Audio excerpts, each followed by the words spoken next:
I'm done trying to live up to others' expectations. Family, society, class, race, sex, or religions. It's time to break free from the isms that make us feel like we're in prison. I'm ready to be unleashed as fuck. I'm ready to be unleashed as fuck. Tired of the madness, done with the sadness. Gonna break free and be unleashed. Hello, Rebels. We are Unleashed AF, and we have some useful shit for you today, and also a little craziness. Just saying. We're diving into people pleasing today, the silent killer of your power. People pleasing isn't a kindness. There's definitely a difference. We're going to talk about that. It's self-betrayal and compliance disguised as harmony and being nice. I'm Deidre Beecham, mentor and cat. Listen to this new intro. I keep messing with it. I'm Deidre Beecham, mentor and catalyst for women who refuse to stay stuck. I left a religious cult, came out of the closet, and walked away from a 20-year marriage built on nice girl training and patriarchal conditioning. Over 27 months, I rewired my mind and reclaimed my power, and now I dare nice girls to unmask their power voice, take up space, and lead like the badasses they already are. That's right. Jenny. That is what you do. Thank you. And I'm Jenny Badig. I'm a hypno coach and human factors engineer. I empower people to tap into their subconscious superpowers, to be good for good, of course, and to achieve their full potential. And welcome to Unleashed AF, the podcast where we help you own your greatness and unleash your authentic self. If you're enjoying our shows, be sure to like, share, follow, subscribe, all the social media verbs, and drop your thoughts, questions, and suggestions in the chat or comments or on our website, UnleashedAFpodcast.com, on the WWJDD page, which is What Would Jenny and Deidre Do? We do this podcast for you, and we love to hear from you. I love that you put that up for us. It's fantastic. Yeah, it's hard to do that and my thing at the same time, but no, I make sure I remember it all first. While you're doing it. Hey, in our last episode last week, we talked about finding joy in the midst of chaos. If you are feeling a little battered around by the current administration or whatever's going on in your life because of this current administration, please go check it out on YouTube or on Facebook at Unleashed AF. So we're going to do a little week in review first because we feel it's very necessary that we talk about some of the things that are going on. I know for some of you, this is the only place that you get your information because we try and keep it light, but at the same time, telling you what's going on out there. So as always, we want to make sure that we talk to you about the blackout. There's always a blackout going on right now. So right now we're in the Amazon boycott. Have you been participating in that, Jenny? Yeah, I don't even think I've gone on the Amazon app this week. So from last Friday to this Friday was an Amazon blackout. And then the next one we get kind of a week off, the 21st. Yeah, and we're going to share all of that stuff with you guys at the end of this.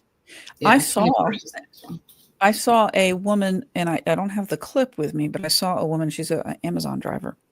And she said, whatever y'all are doing, it's working. She said, I usually get, she says, on a daily basis, when I come in and I'm going to go do deliveries, I'm doing anywhere from, 160 to 180 packages, or houses. I can't remember which one it was. And she says, no, houses. That was how many places she has to go. And she said, this last week, she says, last 3 days, 80, 90, 106 drops. She's like, I'd like to keep my job, but this is working, guys. This is working. That's good to hear. So that was really encouraging because you kind of always wonder, and they're not going to tell us for a quarter. Yeah. So we're kind of relying on some of these things. So it was kind of nice to hear that some of this is having some sort of effect. Absolutely.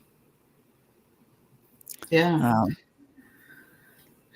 And one of the things that we wanted to mention that's happened since our last episode was there was another SpaceX rocket that exploded. second one out of the last 2 tries. Wow. And that part of what's interesting about that is, the FAA had been investigating the previous explosion, which I think was just last year sometime. And how interesting that FAA was one of the first agencies that DOJ decided was fraudulent or overinflated and started firing people or laying them off, because they had been investigating SpaceX to make sure that they were following all kinds of safety protocols, not just in terms of not having the rocket explode, but also in terms of cleaning up after the explosion. Because if you think back to like when the Exxon oil spill happened, Exxon had to pay mightily to clean up the results of that oil spill. And there's a hundreds of miles wide debris field where some of the parts of this SpaceX rocket could be found. And it's partly ocean, partly some of the islands, like the Caribbean islands. I haven't heard anything big yet in terms of big chunks of, space rocket coming down or anything, but for sure. And of course there was fuel that was part of that came down into the ocean too, but not a single peep about SpaceX having to pay for that cleanup or for anything related to that. And of course, now that there's not nearly as many people in the FAA to investigate. And the EPA is just being ravaged right now. So not surprising that was the next thing to go that they went after. Winky dink there. Yeah. Quinky dink my ass.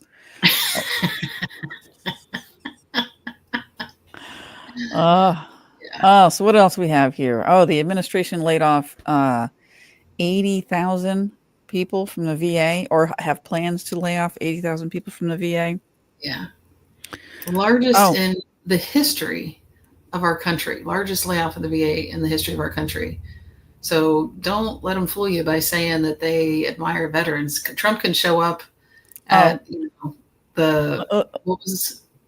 he was at Arlington Cemetery, right? For a photo op, basically, when there were some things going on there, and they're like, oh, look, he's such a supporter of our military. You didn't see Biden there. Well, no, because it wasn't a place he needed to be. But this to me speaks volumes. Yeah. And speaking of veterans, there was a town hall meeting in Asheville just a couple of days ago, and that is in my state.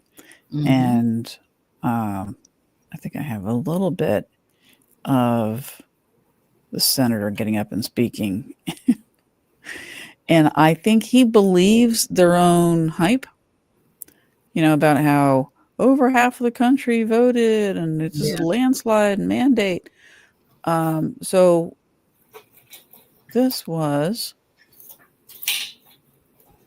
the town hall. I wanted to have a town hall in spite of some of my colleagues in D.C. going, Chuck, you're an idiot. I happen to agree with a lot of the things that's going on in Washington, D.C.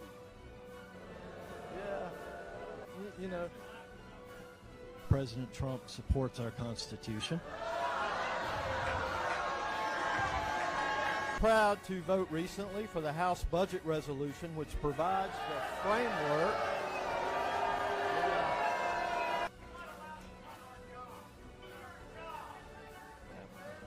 Thank you for that feedback. So, Elon Musk has brought a lot of really smart people to Doge. So he's essentially booed over and over and over again. And first he's just shocked. He's just like, what? Yeah. I mean, he looked around and they started laughing. People started heckling him for laughing. They're like, what are you laughing about? This is serious. We're losing our jobs. We don't have money. And then the veteran stands up and he's like, get him out of here. So they kick the veteran out. And then this is him trying to leave after the town hall is over.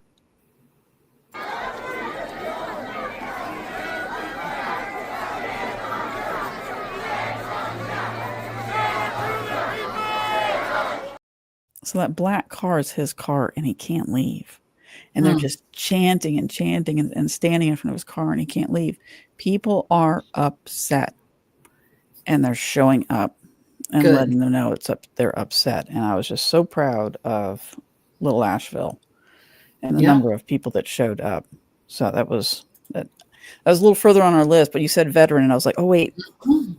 Yeah, absolutely. And everybody was so upset that the veteran got kicked out. And so there was a lot more. That's one of the reasons why they didn't want him to leave. They wanted him to be accountable for what he had just done. And so I've been to Asheville once, I think, and it's been years. Would you consider that more of a conservative leaning area or more of a progressive leaning area? Well, everything is so gerrymandered. So as far as I know, I believe that was Republican. Actually, I know that was a Republican guy. And so I don't know. I would imagine that it's kind of split. It's very artsy community, but there's always, like a lot of people think beaches are liberal, and beaches are so not liberal. Usually filled with conservatives. Interesting. Anyway, so let's see what else we have. We have the Supreme Court. Ooh, you do that one because I'm not sure I think you wrote that one up there. Yeah, well, there was finally a ruling from the Supreme Court that went against Trump/MAGA because Amy Coney Barrett, who Trump appointed in his last term, and Chief Justice John Roberts actually went along with the other non-conservative judges on the Supreme Court so that they got the majority. And I don't remember all the specifics of what it was, but just the fact that they've shown now that they can break rank and vote for what's actually right versus just sticking which is good. But I did hear that there was a lot of anger towards Amy Coney Barrett, calling her a traitor. So that was interesting. Yeah. Oh, and then the next one, I wish I should have grabbed this video. I forgot about it. You were just writing it down before the show. Yeah. I mean, a lot of people have probably seen the video or at least pictures of it, of Trump and Elon standing out in front of the White House. Because, poor Elon, who is, the richest person on the planet, or at least was. No, he still is. He still is. Even with all the billions of dollars he's lost, he is still the richest man in the world. Yeah. Headed on a downward trajectory. But the Tesla stock has gone down. I've even seen pictures of signs where people are protesting at Tesla dealerships where like an employee on the inside puts a sign up against the window like, we don't like them either or something. This weekend, actually, tomorrow is a national protest that is supposed to be happening at all of the dealerships across the country. Tesla dealerships across the country. Yeah, and it's really interesting how, and I hope this continues. It's wonderful to see people being able to rally together quickly. Yes. I mean, it felt like we had a little bit of a slow going at first, but it's picked up speed and people are showing up, and I'm so grateful for that. Yeah. So grateful. And so it's definitely hurt not only Tesla as a company, but of course Elon. And I also read somewhere that because it's not just in the US that people are protesting his dealerships and selling their Teslas to get rid of them, but even in other countries. I mean, Canada put, I think, 100% tariff on Teslas. Other countries, like in Europe, I think they've put 200% tariff on it. Like, people are just completely trying to knock them out of the business. Polestar is a electric vehicle company in, I want to say maybe Sweden or something like that, somewhere in Europe. And they're giving an incentive for people. $5,000 or 5,000 euro, like doesn't matter. It's a lot. Yeah. For you to give up your Tesla. Did you see that? No. Where Trump called it a Tesla. Anyway, that was during the little commercial thing. Yeah. And these so because poor Elon is, crying in his Cheerios, Trump decided to, well, here's how I can support my buddy Elon that's done so much for me in the name of 270 million and has also now promised, I believe, another 100 million to support Trump. I will encourage my followers who do anything I tell them to do to purchase a Tesla. And I'm going to purchase a Tesla, which I'm sure he's not actually purchasing a Tesla, or if he is, it's taxpayer money. And so they should do like me, which is, so interesting. First of all, it violates the Hatch Act, which says that a president or even other senior advisors to the president are not allowed to promote products. Yeah, well, he did that the entire time he was in presidency. The first time his entire family were grifters. Right. And nobody ever did a thing. Right. Yeah, and this is probably one of the most in your face, like drive a new Tesla onto the White House lawn and then do an infomercial for it, basically, at the press conference.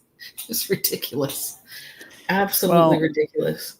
I don't know if you saw this. I'm trying to grab it right now. Let's see. We got to save. There we go.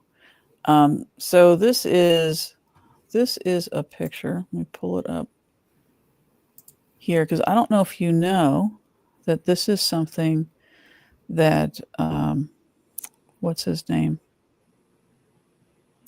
Hitler did as well. Mm. Come on. Does not surprise me.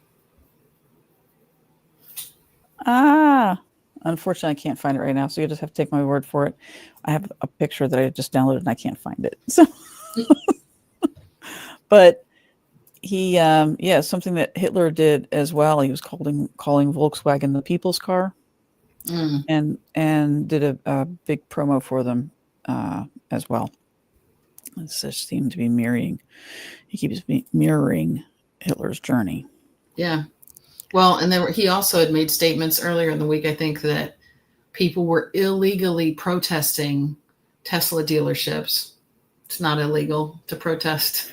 Well, yeah, and he wants to make it an act of terrorism to attack any cars. And somebody wrote, "Oh, great! So we're moments away from Elon's car having more rights than women." Yeah. And if people, it's just ridiculous that people don't see he pardoned people that attacked the Capitol. Yeah. But he wants to put people in jail for protesting, not being aggressive about it even, just protesting. Well, speaking of protesting, and this was a little bit more violent than just showing up at a car dealership. This is Trump Tower. Where is it? Here it is. Trump Tower takeover. We have some big news right now. Protesters have taken over the lobby of Trump Tower in protest of the Trump administration's decision to detain Mahmoud Khalil.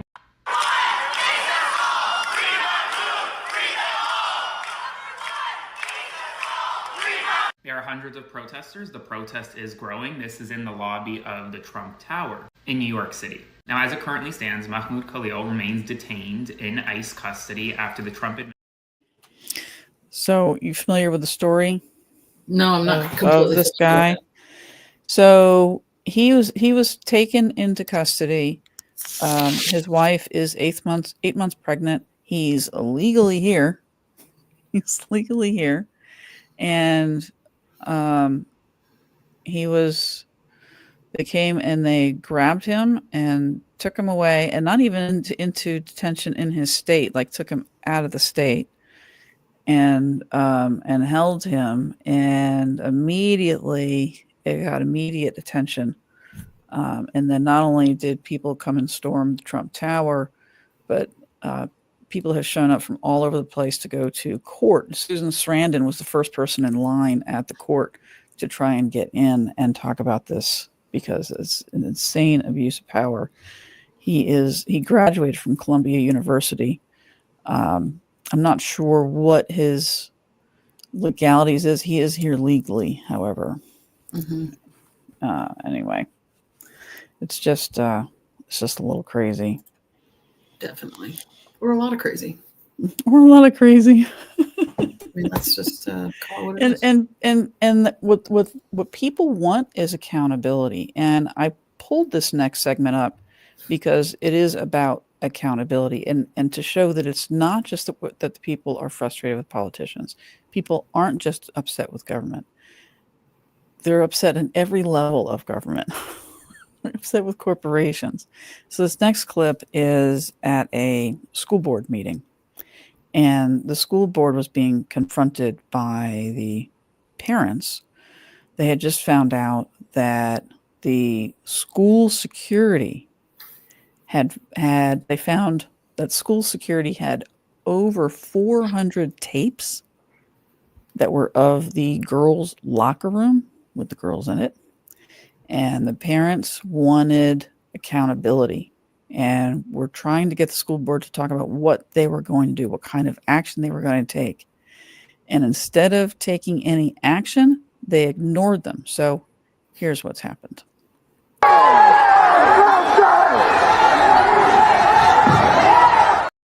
So the meeting's over. I forgot I need to preface what's happening. The meeting is over. The school board's like, we're not talking about this. And the parents were livid. And so they're rushing the door so they're blocking the school board from leaving.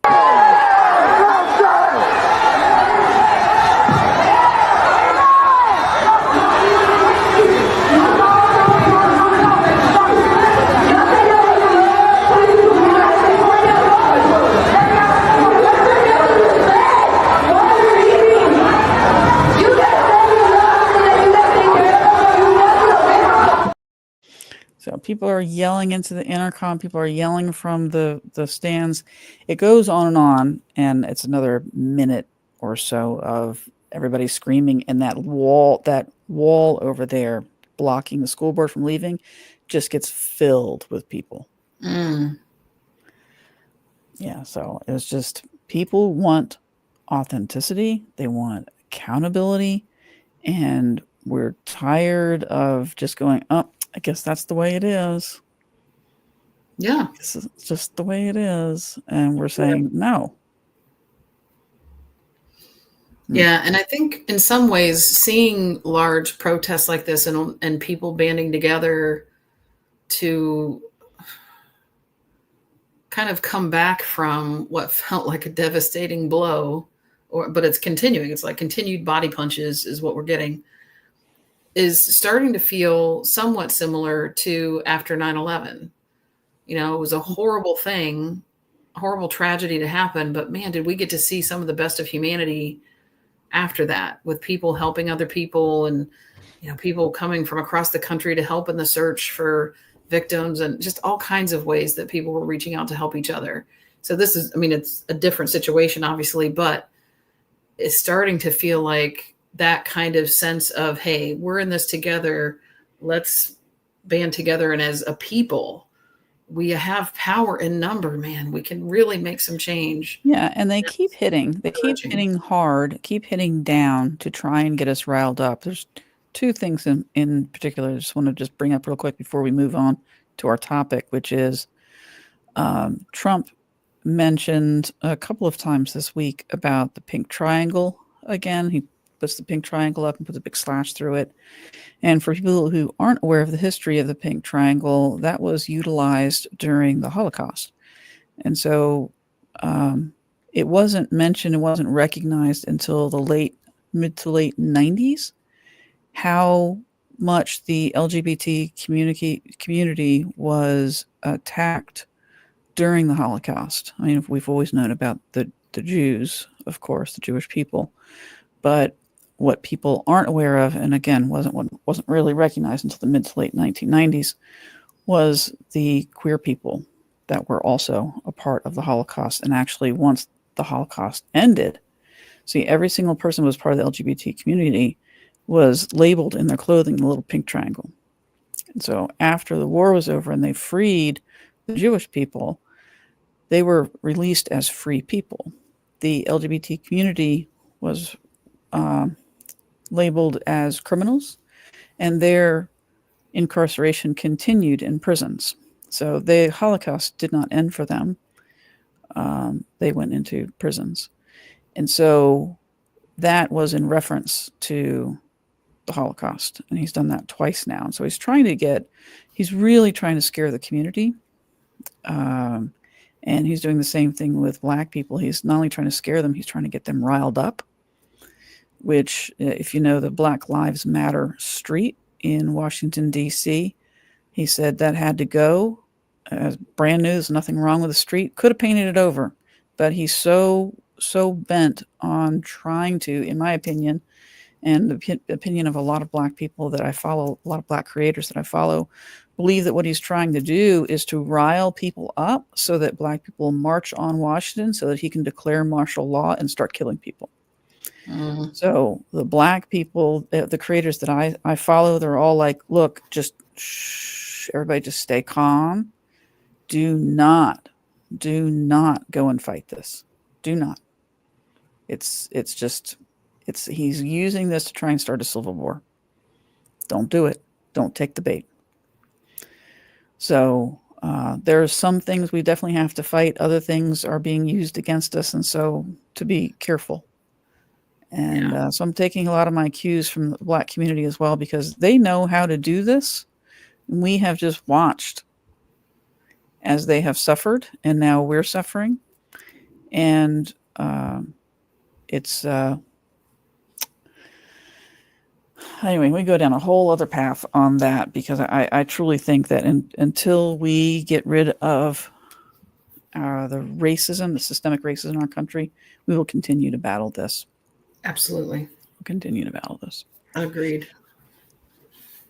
But unless you have something else to say about what happened this last week, that was a lot. Yeah. Just one thing that reminded me of was I did find a video, and I haven't watched the whole thing yet because it was, I think, over an hour long, but it was one liberal, and I don't remember if he was in the press or what his position was, in like a circle of conservatives that he would like take on. There was like a timer, and they got to come up and talk to him as the timer was running until either they wanted to tap out or there were enough people raising their hands going, no, get them out of there. I want my chance to come in and argue. Mm-hmm. And one of them said something about racism is not in this country anymore. And he was like, wait, you don't think there's still racism in this country? It was definitely fucking racism. It's a whole other situation. That's a whole other discussion. Man, people just don't know. It's amazing. So let's stay in their own bubbles. All right, so we're going to talk about people pleasing today.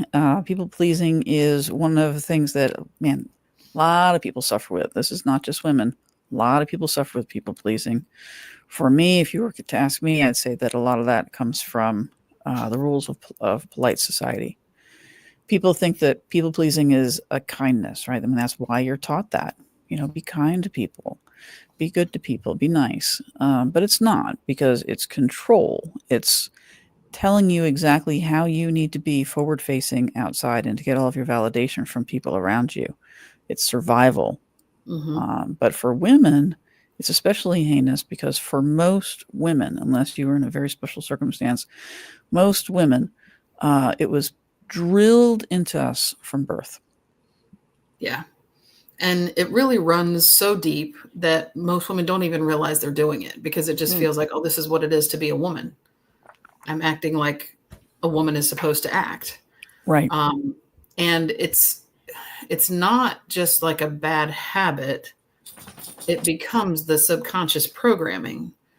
And that's where, when it's based on what you've been taught or what you've seen since birth, basically. And there is actually a psychological term for it. It's called sociotropy. Really? Yes. Really? Yep. And so sociotropy is what you describe as the subconscious programming? Well, sociotropy is what psychologists would refer to as the people-pleasing condition. Okay. Consider it. Wow. Yeah. Well, today we're going to talk a little bit more about ripping off the mask of Sorry. So, excuse me. Ripping off the mask of nice girl training and showing you how to break free, at least from this people pleasing aspect of it. And to get started, I think it's important to show that we each have stories, right? I'll start. I had a client. I had a client that I had gotten into an agreement with. We had signed contracts, and at the offset of it, because I was feeling insecure and I didn't want to lose the sale, I gave him a last minute discount that he probably would have still bought at the full price, but I gave him a discount last minute. I'm like, well, this will make him happy, and I really need to get this testimony. So as this continued, he continued to take advantage of, I allowed him to take advantage of my people pleasing. And what happened was as we were going through, there was a set price for how many videos he wanted me to work with him on. As we were going through, he realized he missed a couple of videos. Now, because I'm a people pleaser, I just went, it's just 2 more videos. I'll just throw them in. So now I've not only given him a discount, I'm doing 2 extra videos that I wasn't planning on. So now my money per video has gone down. Mm-hmm. He's not my perfect client. So I've already taken on a client that's not a good client for me, all because of people pleasing. And in the end, as I was going through and doing this for him, I started getting angrier and angrier with him as a client, and it wasn't his fault. It was my fault. Mm-hmm. That was my fault. And I think it's so important to recognize that when you are people pleasing and you get angry about it, it's never their fault. It's because we have allowed ourselves to be impeded upon, to have somebody else step their foot on our leg or our arm or our heart, and we go, okay. Yeah. Oh, that didn't hurt too bad. I can handle it. Yeah. I can do that for you this time. Yeah, no problem. Yeah. Yeah. What about you, Jenny? Well, I have kind of a similar example, but then I can give another one that's more from like personal life. So when I was very first starting out as a hypnotherapist, certainly there's some insecurity there because I don't have a lot of experience underneath me. So I was just happy to be getting more experience. And there was a woman that I had met in the spiritual community I was involved with who I could tell really needed a lot of help. And so I had offered to work with her and see if we could get some things cleared out for her so she could get things back on track in her life. And so she didn't have a lot of money to pay. I said, that's okay. I'll just work with you because I know you and I know you need the help, sort of like a pro bono thing. And I don't think there's a single paying client that I've seen in the 10 years I've been doing this that took more of my time than she did. And it wasn't just one session. She came in for like another session. It was like 4 hours long. She just was, and she wasn't open to really changing. She was just playing victim and using it to vent and whatever. And so eventually I did have to put a stop to it. And one of the things I had mentioned was, I don't think it's working to do this for free anymore. But if you're willing to put in, I think I said like $25 or something, then, we could do another session. She wasn't willing. I thought, okay, well, obviously you're not then willing to actually make a change. Because she was also talking about flying to, where was it, Venezuela or something to get some dental work done. And I'm like, well, if you can fly to Venezuela, I think you can afford $25. But anyway, so that was a similar situation to you where I just allowed my insecurity with being in a new position to take over. But another way that I can think of that it has come up for me is in my role in my family, being the oldest child and the only daughter. Oh, that's a good one. I am the one that seems to be taking care of things with my aging parents now. And they would ask me, oh, can you let your brother know how we're doing? And for a while I'm like, yeah, I'll send him a text. He doesn't ask me how they're doing. He doesn't ever inquire. Sometimes I don't even get a response when I send him a text about how they're doing. So I stopped doing it. I thought if he's interested, he can pick up the phone and call them himself. Good for But you. it took me a while to get there. You know, I was for not so much as they were starting to get declining in their health, but just in general, he was, I know he's busy with his job and his family, but he's got one kid. Like it's not like he has 8 kids and they're all doing a bunch of different things. And so he doesn't have time to do anything. He could reach out if he was interested in it, and he doesn't. So I'm done being the go-between, and not only being the one that contacts them on a regular basis to check in, but also then reports to him whether he's interested or not, what's going on. So it took me a while to get there. Yeah, and it's interesting that the opposite of people pleasing is really boundaries. Yeah. You know, the better boundaries you have, and the more you please yourself rather than other people. But we're taught that, right? And we're taught that from the get-go, especially, and I think it's gotten better over more recent generations. We've become a more thoughtful people in raising our children. Obviously not everybody, but there seems to be a growing movement towards being kinder, gentler parents and being more considerate. You know, we've gone from children should be spoken to and not heard, or something like that. Seen and not heard. There you go. Thank you. Yeah, they should be seen and not heard. I mean, that was, you know, my parents' generation.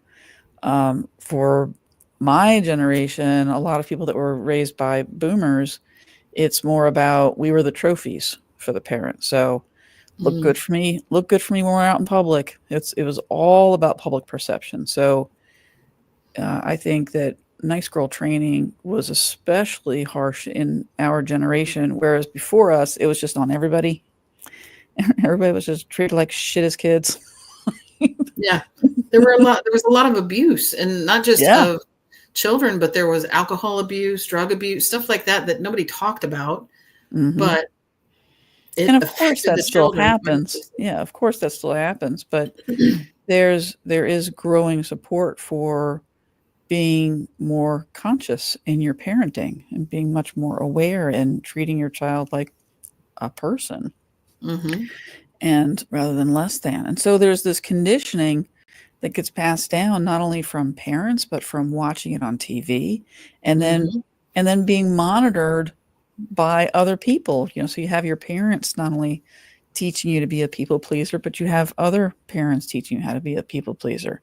And you better make sure that you give Mr. Smith a hug, even if Mr. Smith makes you incredibly uncomfortable and makes your skin crawl when you get near Mr. Smith because his hand stays on your back a little too long. And so we're taught to, you know, be uncomfortable. We're taught that that's just part of being human. It's part of being a girl, is you're going to be uncomfortable. Yep. And so, yeah, and even things like respect your elders, respect law enforcement, respect the clergy, respect these people in positions of power. So it's not that to not be a people pleaser, you need to disrespect all those things. That's not a white and black thing. It's definitely a spectrum, and you have to understand that there's different shades of gray in different situations that are going to make sense. You can be respectful to someone, but you don't have to comply to everything. If they tell you to do something that you know is not right, you don't have to just succumb to it because they're in a position of power. That's how a lot of people in the Catholic Church ended up getting abused by priests. And what's interesting is that even though you know, and you brought up an interesting point, even if you know, right, you know, okay, I'm a people pleaser and I want to fix this. This is something I want to fix. And so you work on that. But it can happen, and this happened to me, where I was still people pleasing, or what I call nice girl syndrome. I was still very much people pleasing into my 50s. And to the point where I felt ashamed to say, this is something I struggle with. And not that we shouldn't be helping people. This gets Right. so misconstrued by people who want to defend nice. Mm-hmm. And I'm not talking to the people that want to defend nice. You can stay there if you want.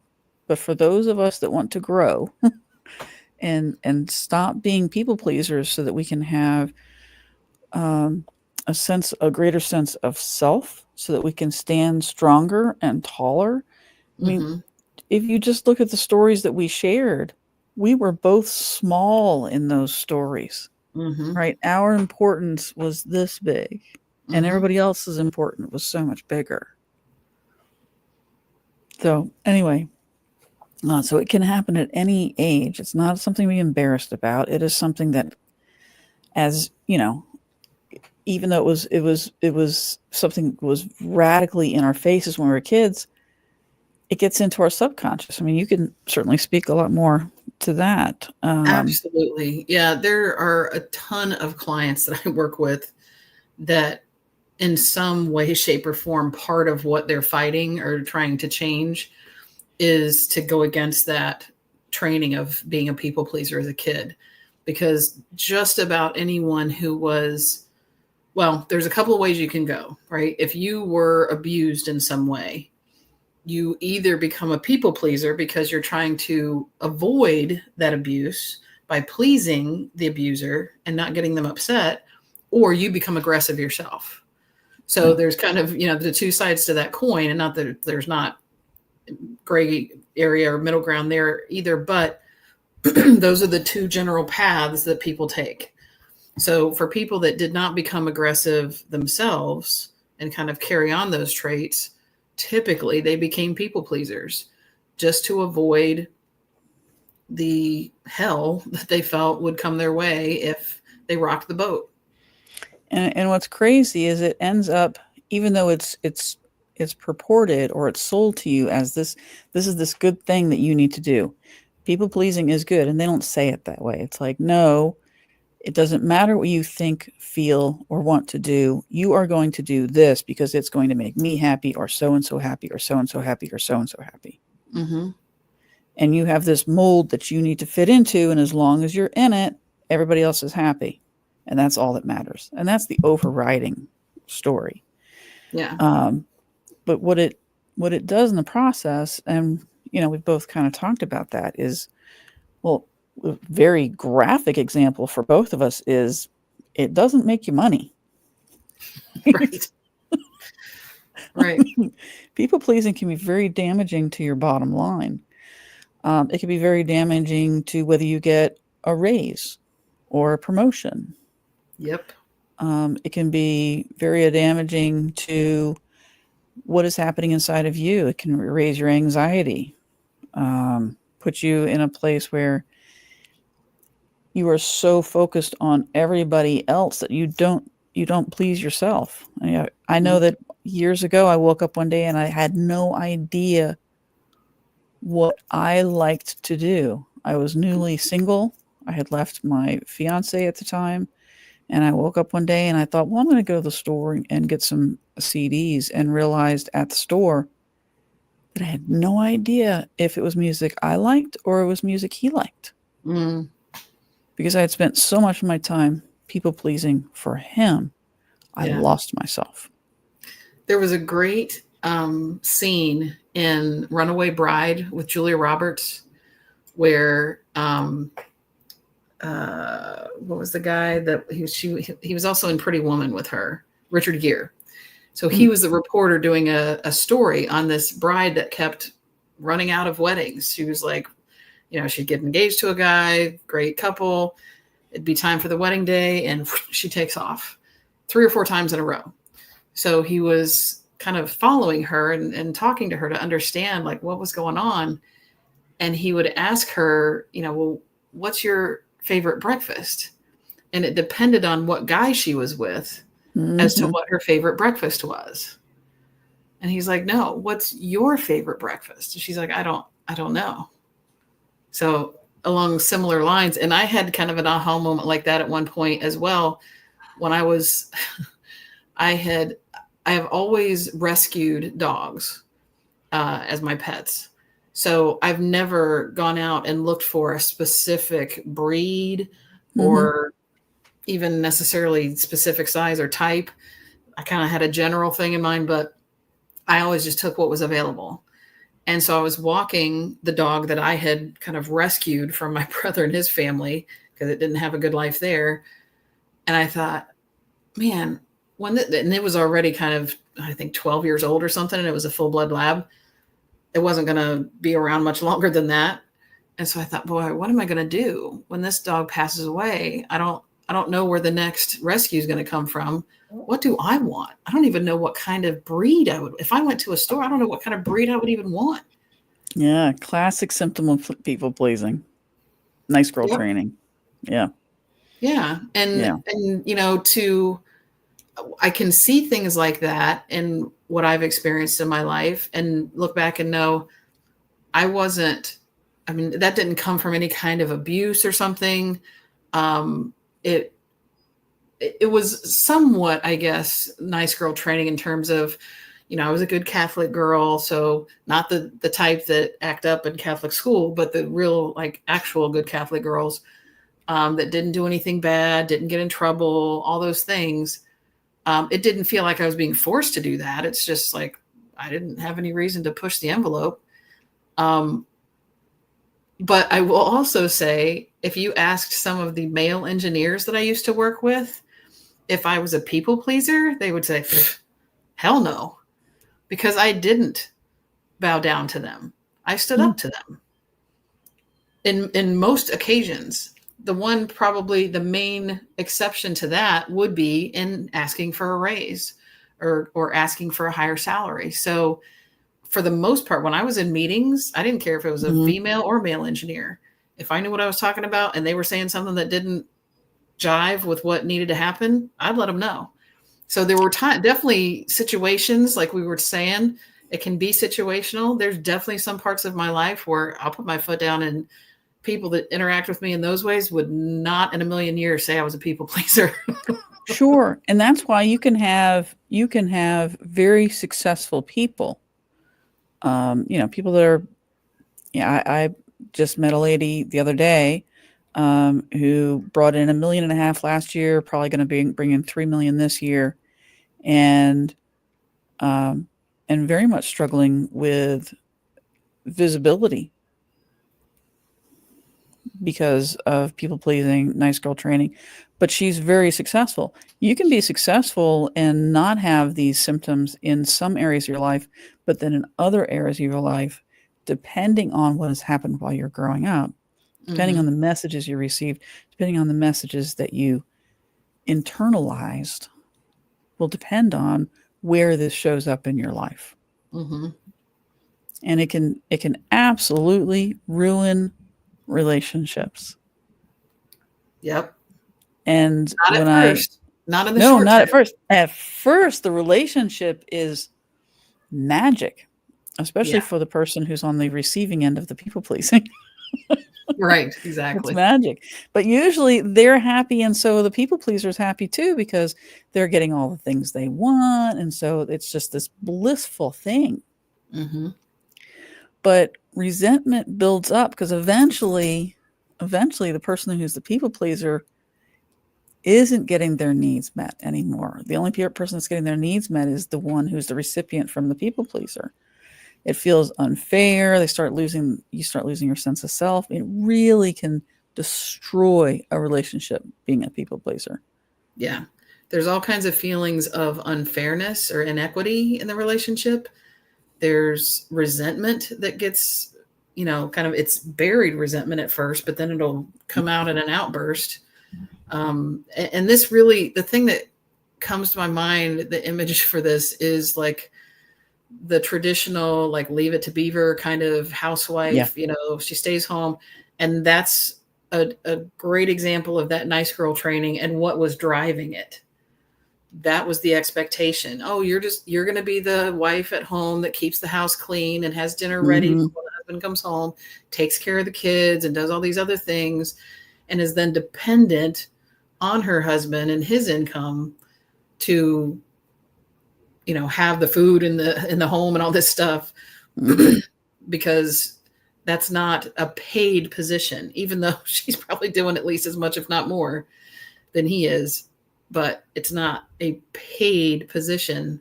And so it creates a dependence on a partner to provide that role. Right. Yeah, it's not good because then that woman feels trapped.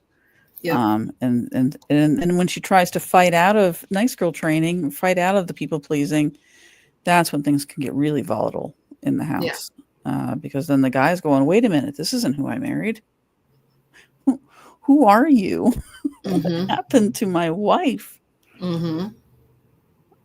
But then you have something about being in a leadership position that you were placed in. You want to talk about that? Yeah, well, that was part of when I was at the corporation that I was an engineer.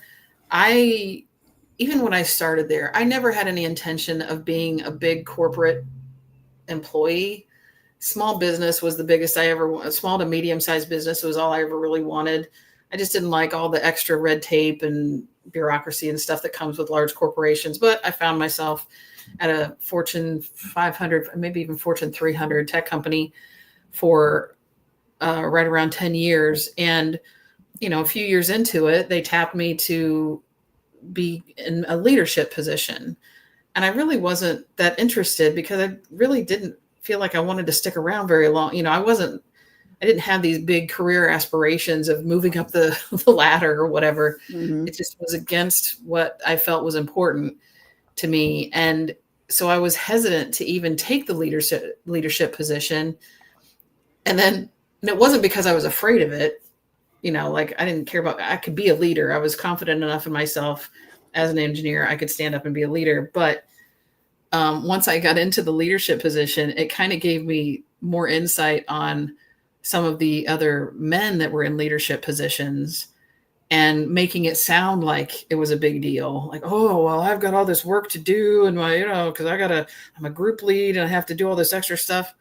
It was not a lot of extra stuff. It was not a lot of extra work. They just made it sound that way. And so once I was in there and thought, okay, well, this isn't really much extra than what I was doing already anyway. So it's not a big deal. It's not committing me to any long-term thing in my career. Then I thought, I really should take this as an opportunity to let other women know that they can step into leadership as well. Instead of stepping out of it or saying no to it, and then it would just be filled by some other guy. For me to go ahead and step into that space so that other people could see a female engineer being in a leadership role in a company like that and feel like, well, they could do it too. So and what was the, I know you said, you weren't sure that you were going to be there long-term anyway. And that was one of the reasons you don't want to take it, but it sounds like there was another underlying reason that you weren't sure you wanted to take it.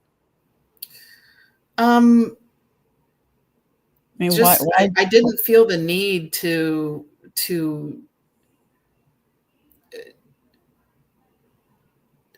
me, I saw people I had seen so many people that would get promoted or put into leadership, and I was just unimpressed with them. So to me, it wasn't a mark of, oh, you've really done well, we're going to promote you. It was more the people that can't actually do their jobs get promoted to a place where they don't have to do their jobs. So that was sort of my other hesitation. Like, no, I don't want to be a leader. They don't do anything. But was it more, and I'm curious. I mean, was it more that, or was part of that because of your judgment of those leaders, you didn't want to be in the same boat as them? Yeah, I would say that. That's probably a good way to summarize it. Yeah, because I think other women have that same issue. It's like, well, all of those people, and it's kind of like the rich argument too. Rich people are not nice people. Rich people are selfish. Rich people are this, and rich people are egotistical. So I don't want to be rich. Right. Yeah, very similar to that. And again, and that goes into people pleasing, actually, in a weird kind of way. It's kind of like people pleasing. I don't want to be seen that way. And so I'll just stay here and be small. Mm. And what's really interesting is one of the ways you can test if you're people pleasing in some way. And you can test me on this one. If you're feeling resentful in your life, in any aspect of your life, if you go and look at it and try and figure out why you're being resentful, chances are you're people pleasing. You're putting other people in front of what your needs are, and you're accepting that situation as what you are in rather than working on trying to get out of whatever situation is not making you happy. Yep. So if you're resentful, you're probably doing something that is pleasing everybody else and not you. Yep, for sure. And now I would say, I'm sure that comes up quite a bit especially for single moms, but even just moms in general. If you're raising more than one child at the same time, and especially if you're also working, or especially, if you've got that much stuff going on, you're probably going to fall into the trap of, I don't get enough me time. I'm always doing for someone else.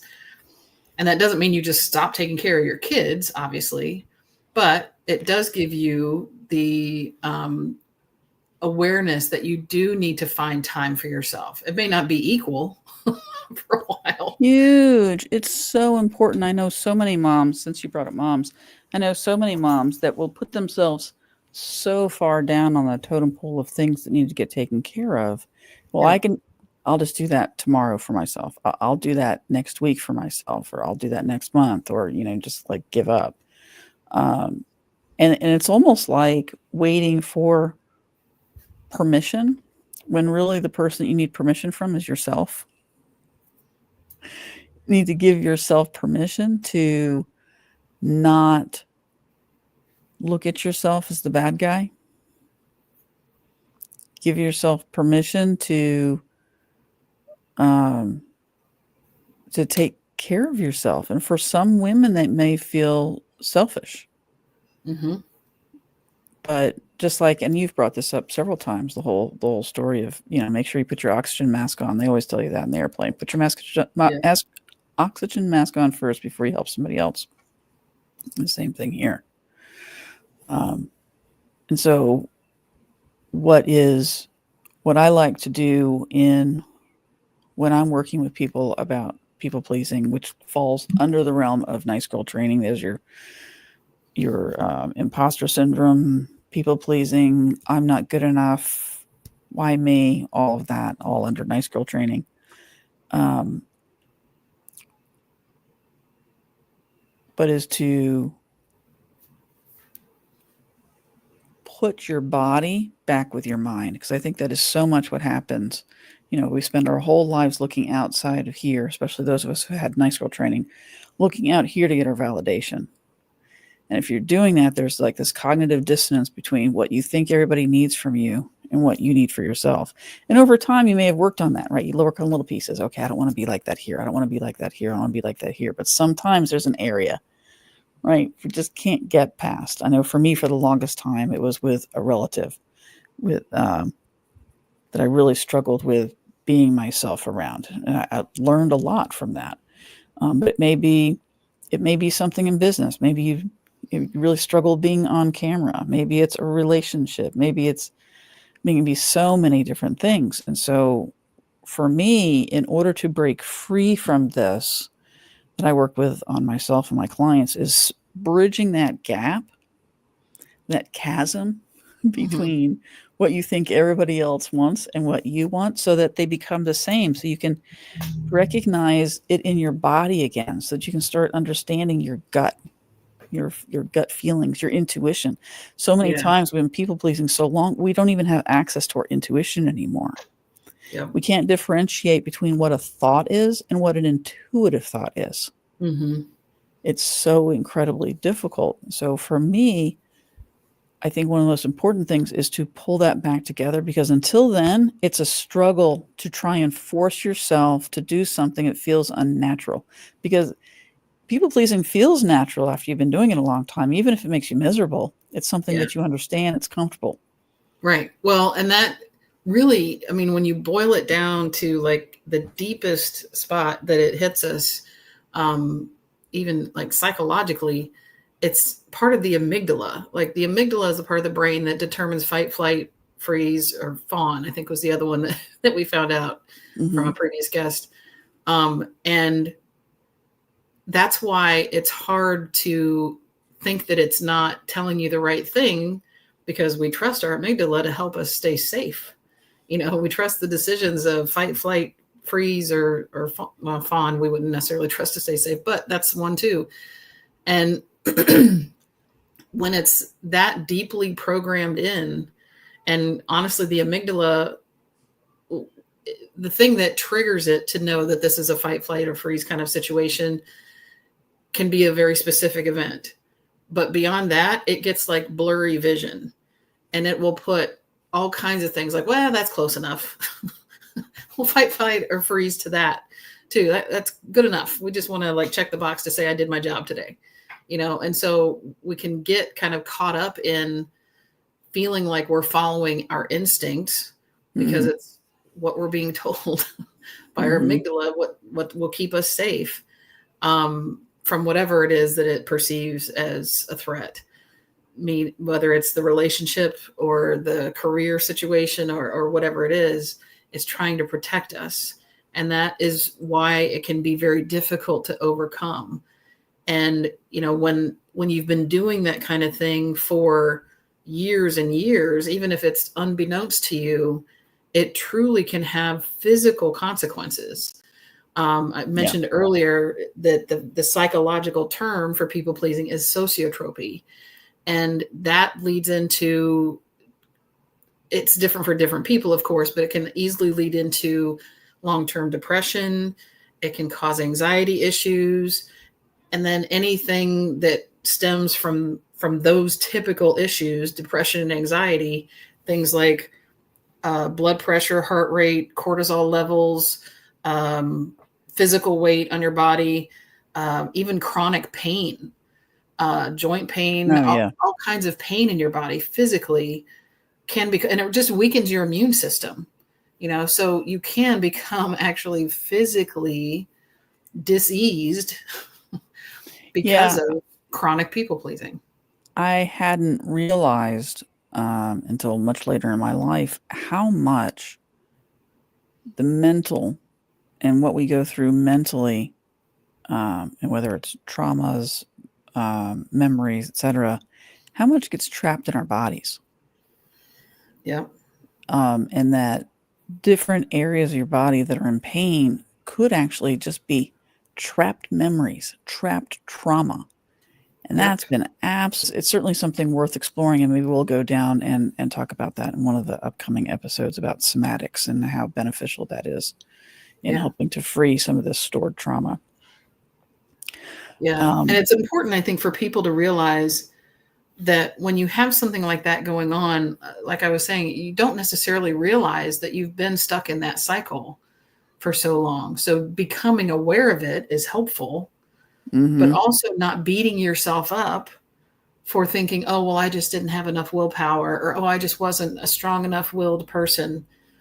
Everybody's fighting a different battle, and you don't know how much, like, if one person's trying to fight against just a drip from a faucet and you're trying to fight against a fire hose worth of stuff, like, doesn't mean that you're the weaker one when you're the one fighting the fire hose, you know? So it is important to keep yourself from getting drawn even deeper into depression or stress or anxiety that might be caused from the people pleasing and tearing down yourself, by making sure that you're aware, this is not a fault of mine. This is not something I need to additionally be upset about or tear myself down for, but know that there are ways that you can overcome it.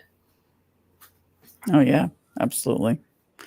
One of the things, I think one of the biggest problems for me to overcome in fighting nice girl nice girl training was I had a narcissist in my family who, when I would try to stand up for myself, shamed me incessantly for not being nice and not being considerate of their feelings and their history. And it was very confusing. It was incredibly confusing. And so I just want to talk real briefly about this, about sitting with the discomfort of disappointing people, because that is, as wonderful as it is to be free and to have sovereignty over who you are and to put up boundaries and put up limits. There is a sadness and a pain that comes with doing some of these things for the first time. And there are some situations, and being in a relationship with a narcissist is certainly one of them, where you don't, in any case you don't, but you don't owe people explanations. You don't owe anybody explanations. As long as you understand why you're doing what you're doing and you're not hurting other people, that you don't need to give anybody explanations. And this is very, very hard for a nice girl, because a nice girl thinks, well, hey, if the people pleaser in you is like, well, if somebody asks me a question, I have to answer, because then I'm rude. Then I'm rude. But that's a little bit different. Not everything is black and white. I mean, I know we talk about a lot of things, and this is this way and this is this way, but not everything's black and white. And I want to throw this exception in here. So a narcissist, and there are varying degrees of narcissists and different types of narcissists, you don't owe an explanation. And it doesn't matter that other people don't understand. It does not matter. People would say to me, oh my gosh, how can you do that to so-and-so, a relative of yours? I'm not doing anything to them. I'm protecting my energy. I'm protecting myself. And one of the people that helped me with this was Dr. Glenda Clare. And I said to her, this keeps happening. And she said, well, why are you answering? And it just shocked me. She's a therapist. She's a therapist telling me basically, fuck them. Which is how it felt. It felt like she just said, just fuck them. And she's like, why are you answering? I'm like, because that'd be rude not to answer. And she's like, why is that rude? He is completely dismissing everything about what you're saying.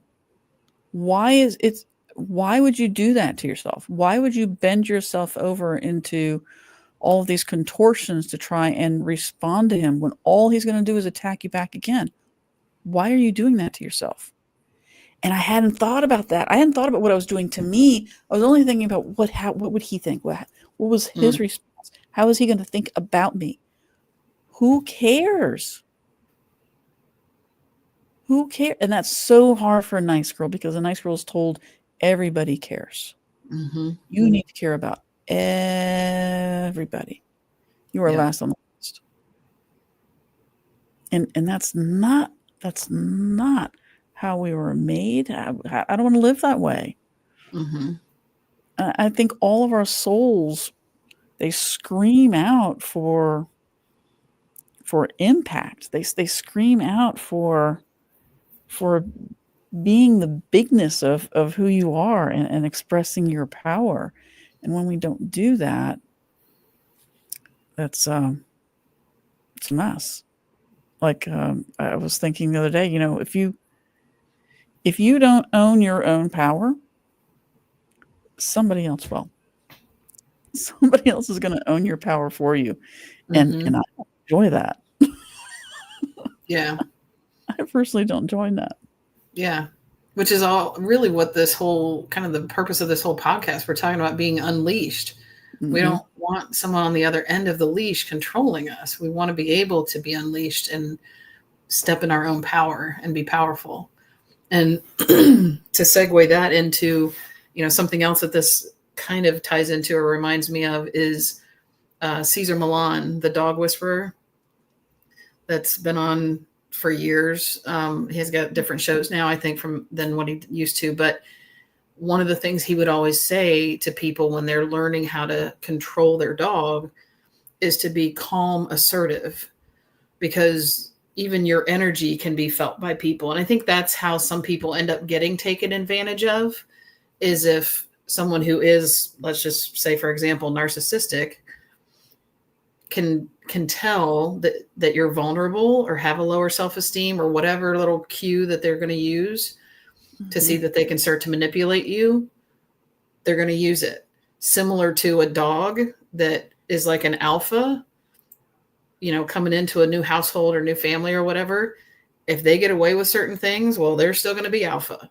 But if you want to be the one in control of your dog, you have to be calm, assertive, not calm, aggressive, or not, aggressive, assertive, or whatever. It's just, you can remain calm, but still be assertive. And that's where so many people, I think, when you say, like, I want to abolish nice girl training, or I don't want to be a people pleaser, and they go, oh, but why wouldn't you want to make people happy? It's not that we're going all the way to the other side of the list. We just want to be in control of our lives and our ability to do the best we can with our lives, instead of always being reliant on what other people want or need from us. Yeah. And what's really surprising is learning how much of this is controlled by your subconscious. And you even alluded to it, that a narcissist will know, just like an abuser knows. And it's not necessarily something that you are thinking about, that you are expressing. It's your subconscious coming out, and they can sense it. Yep. Yeah. Even in terms of, that's something that I think not only just in young girls in general, but young Southern girls probably got it even a little extra dose because of always saying, yes, ma'am. Or rules of polite society. Yeah. Right. And always, there's several things I think that fall into that. And it can happen. It's not, we're talking mostly about how it affects women. Definitely can affect men too. Oh, absolutely. Where they Absolutely. put themselves as like a lower than the people around them. And so you can tell that they're like the ones that kind of get taken advantage of or sort of beat up on or whatever, not physically necessarily sometimes, but yeah, it's to be able to say, and I get caught up into that, I think, sometimes in political arguments, like on Facebook. I want to try to remind myself that I can respond if I'm calm, assertive, or I can choose not to respond at all. Because if I can tell that someone's just, it doesn't matter what I'm going to say, they're not going to take it or believe it or whatever, because they're going to have an excuse for everything. It goes back to like what you were saying with the narcissist. As you're dealing with them, it's like, so it doesn't matter what I say. I'm just not going to say anything. I'm not going to give them the pleasure of continuing to stir the pot. To attack. Yeah. Yeah. Yeah. And your subconscious, it's, I wish it was so much easier to change, but it does take work, right? You do have to wrestle with it, become friendly with your subconscious so that you can change it. Yeah, certainly being aware of what's going on or what is coming from your subconscious to drive your behaviors is the first step.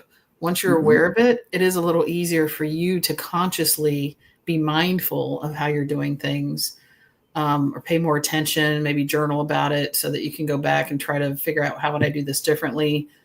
Or repetition is a huge way of influencing our subconscious to behave differently. So things like affirmations or vision boards, things like that will help reaffirm the way that we want to start behaving, can help with that too. All kinds of different ways that we can influence our subconscious to change the way it's driving our behavior. But yeah, it won't just automatically flip on its own. Right. And you can do that also by just challenging yourself every day to try and do something that isn't people pleasing. Maybe you say no to something without giving an explanation. It is a complete sentence, just like yes is. Yep. When you stop performing for approval and instead you're performing for yourself, you're doing things because it's your authenticness coming through, you actually start living in your power. Yeah. And when you reprogram your subconscious, you make that power your new normal. Yeah. And then it becomes easy at that point. And then it becomes easy. And it is so worth the effort. It's absolutely worth the effort. We're going to end the show now. For a few things, we want to make sure that we remind you about the general strike. If you haven't signed up for it already, please go check it out. And that is at generalstrikeus.com. Jenny has put that up on the board. And there's also the site 5calls.org. It's actually an app you can download to your phone so that you can make those calls. We can keep putting the pressure on our government because, I'm scared if we don't. We just finished out. Actually, today's the last day of the Amazon blackout. And, and the Nestle one comes up March 21st through 28th. And the Nestle blackout, that is a lot of different products. So check it out. I don't know if we have. I don't have anything right now to show, but we should be able to find a listing. We'll find a graphic that we can put up on our site. Facebook. We'll put it on the Facebook page so that you can see what we're boycotting, because it's not just chocolate. There's other economic blackouts coming up, but that's the next one that's coming up March 21st through the 28th. And I think we forgot to write down what next week's episode is going to be about. Oh, look at that. Well, somehow we missed that. So we'll talk about something next week. We will. We will talk about the week in review, and then we'll have intriguing and educational topic. Something that we're definitely going to talk about next week. We just don't know. It'll be a surprise to all of us. What we're talking about next week. Oh my goodness. If you enjoyed today's episode, subscribe, follow, share, love us. If you have a topic or a question you'd like for us to answer, please visit UnleashedAFpodcast.com. Go to WWJDD, What Would Jenny and Deidre Do? And we will make sure we answer for you, quite possibly on air. That's right. And until next week, is there anything else we need to talk about, bring up before we end? Not that I can think of. Awesome sauce. So again, we'll be next week and we'll talk about stuff. Good stuff. Good shit. How we did that. Useful shit. That's what we talk about. Every week we talk about useful shit. Useful shit. All right, Rebels, you take care of yourself and we'll see you next week. Take care. I'm done trying to live up to others' expectations. Family, society, class, race, sex, or religions. It's time to break free from the isms that make us feel